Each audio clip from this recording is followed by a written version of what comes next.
Happy Death Day came out in 2019. Once again, rated PG-13. It runs at 100 minutes long, or an hour and 40 minutes long. IMDb gives it a 6.2, so 4 less than the first one at a 6.6. And I'm going to keep it 100. I kind of like this one a little bit more than the first one. I don't know why. I think the Marvel shit is just getting me to the multiverse. I think I've been liking the multiverse, which is very weird because I hated it at first. Still confusing to this day, but anyways.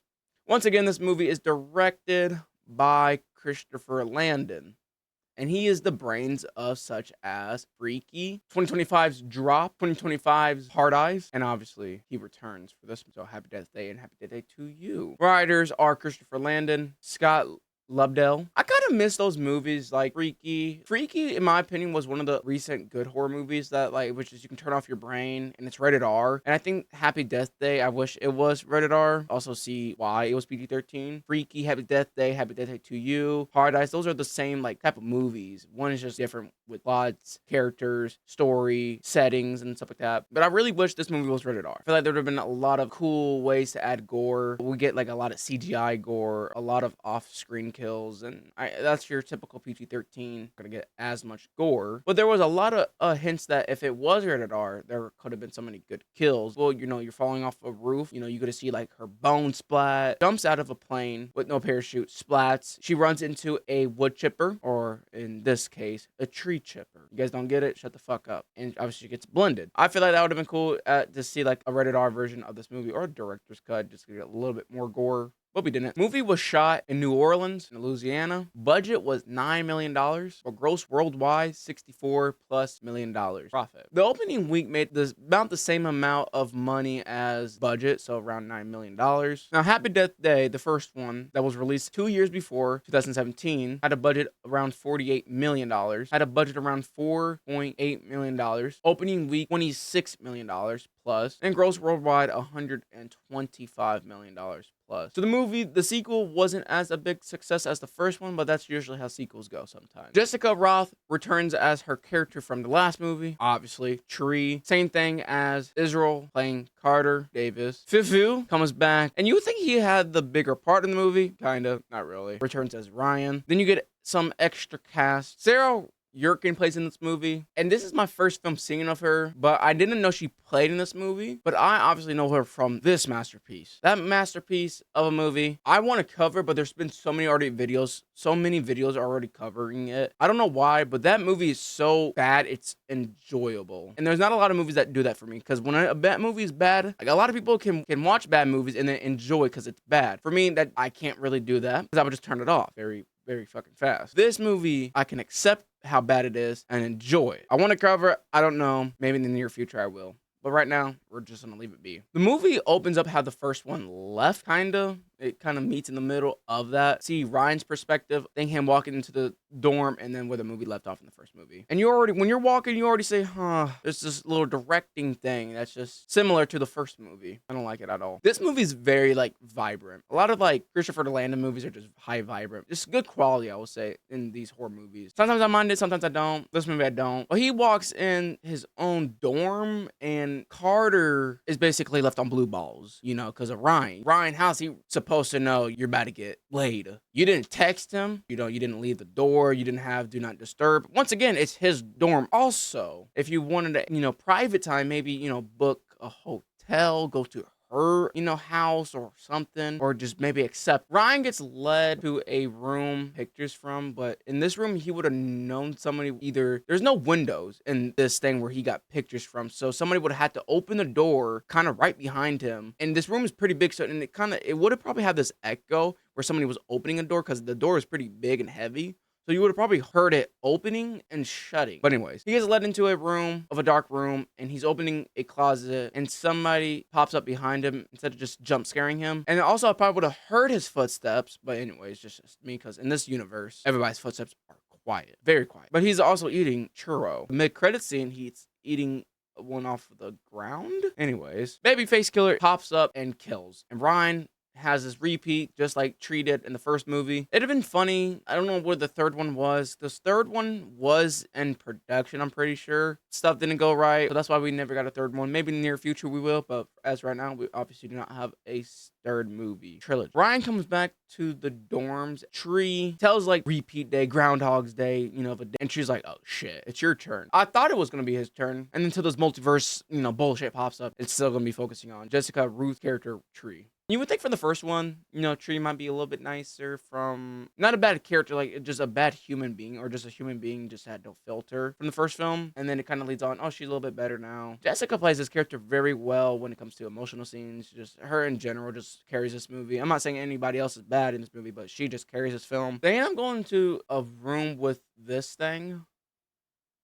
I'm not going to question what it is. Somebody's probably doing this actually right now as we speak. But this thing is like a little ticky time bomb universe bullshit. And it sets everybody back, and it sets Tree back into the loop, but in a different multiverse. I'm not going to get into detail with this bullshit, but anyways, you guys have to stay. Let's go watch the movie. The movie is out. This movie's been out for 7 years. So she will expect it to be easy, one and done this time, to get back into the normal, schedule of time. My thing with this movie, I don't know if it's the time that she specifically gets to a spot, that's when these weird things start happening, like the water, guy falling asleep, car going off. I don't know if she has to be in the eyesight of those, because she talks longer in this scene. It seems like every single time she steps outside in view of those things that are happening, that's when the time starts, or the loop, whatever, of those sleeping guy, the car, the water, because she can be in a room talking for an hour or 30 seconds, like every single repeat. One day she can be there talking to the guys for an hour, comes outside, and those things happen. Or she could be in there for 30 seconds, come outside, and the same things are happening. It could be different times. I don't understand this scene, but anyways, very confusing. Probably confused the shit out of y'all. But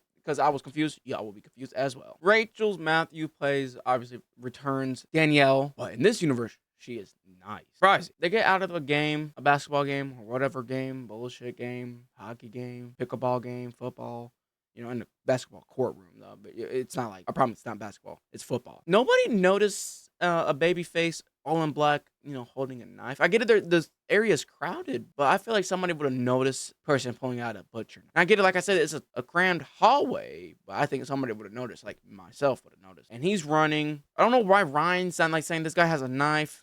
Probably would know, but in these movies, nobody would have believed him. You'd be like, look, just point at it, and it was like, nah, that's not a knife, man. I don't know what it is. It's like a slice of pizza. Like, nobody would have believed him. Like, nobody probably would have looked at it, to be honest. That's the universe. He gets into this room, and Babyface pops up, and also the other two pop up. I mean, Carter, they stop the killer. They unmask the killer. It's Ryan from a different multiverse. And that's when they get set into this room. Things sets back Tree back into a different multiverse. I should have specified earlier, because I made it seem like death is where she got into the repeat loop again, Groundhog Day style. But I didn't do that. But now she's in her different universe. Carter is different, and obviously her mother's alive in this universe. I didn't specify what I meant. She obviously yells out Ryan. Ryan doesn't obviously know her. He's like, what the fuck, who is that? And in this movie, she's been with these characters for very long times. In the first movie, she kind of gets to know them, but obviously they don't know her because she lives in a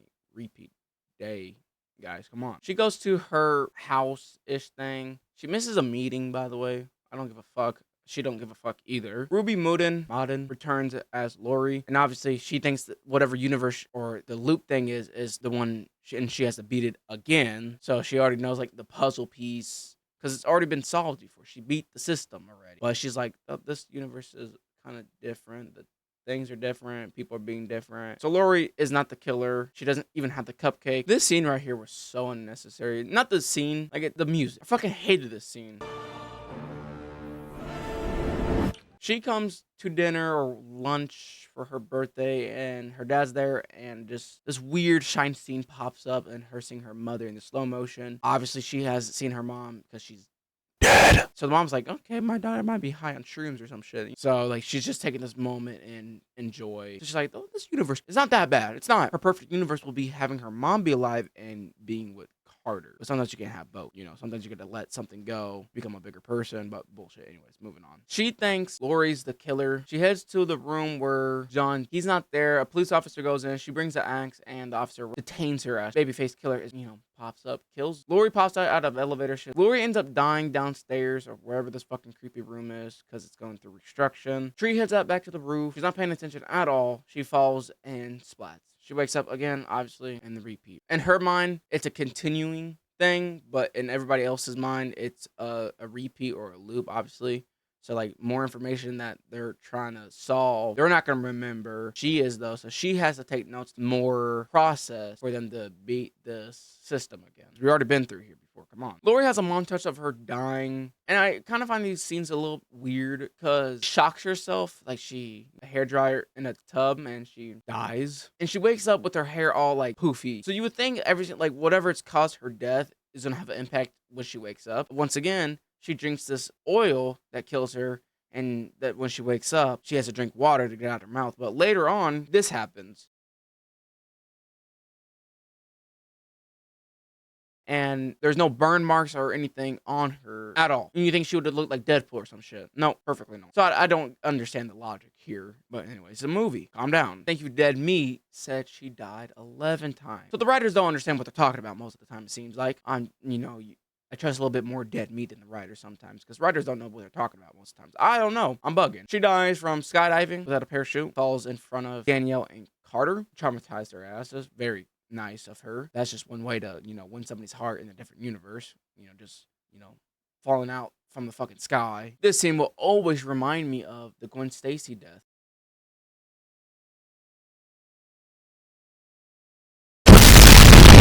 So I'm going to play this real quick. She wants to be in this universe because she will have both Carter and her mother. But Carter obviously is in a relationship with Danielle. But she doesn't know she's cheating on him. I hate when people cheat. But anyways, that's not my... But she kind of like tells him details, something like that. She wants to be in this universe. But he's giving her life lessons that I don't give a fuck about. One bit. Not at all.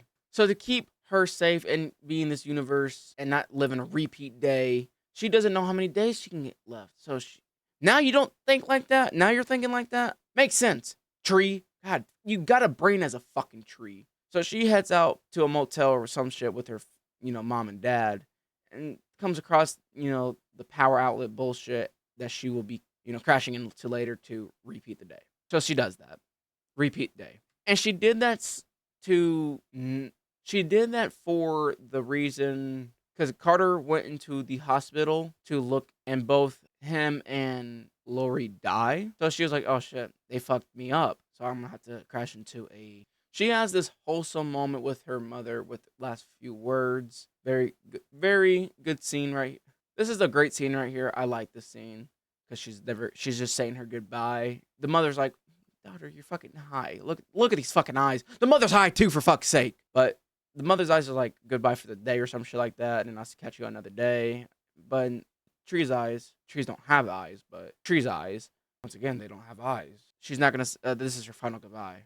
Not a big fan of the last, final act scene where, they had to sneak in to get the project thing that people took from them, like a professor took the machine from them because they keep on using it, and it's too powerful or some shit, and they took it from them the day, and they had to go back, and it's a distraction scene. I thought this was a boring scene. Very long.